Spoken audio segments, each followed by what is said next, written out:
ఇరాన్లో జరుగుతున్నటువంటి అల్లర్లు ఆందోళన విషయంలో అమెరికా జోక్యం చేసుకునే అవకాశం ఉందంటూ ఇజ్రాయెల్కి చెందిన పత్రిక ది జెరూసలేం పోస్ట్ సంచలన కథనాన్ని ప్రచురించింది. ఆ దేశంలో కొనసాగుతున్న ఆందోళనలో అమెరికా ఇజ్రాయెల్ జోక్యం చేసుకోవాలని చూస్తున్నట్టు మెన్షన్ చేసుకొచ్చింది.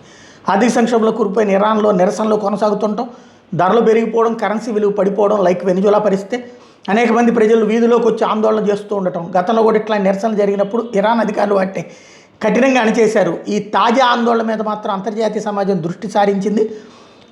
ఏదైతే వెనిజులా మీద సైనిక ఆపరేషన్ చేసి ఆ దేశ అధ్యక్షుడు నికోలస్ మదురోని నిర్బంధించి కాస్త ఊపు మీద ఉన్నటువంటి అమెరికా ఇప్పుడు ఈ పని చేస్తుందన్నటువంటి వాదనలు దీని మీద తెరకొచ్చినాయి.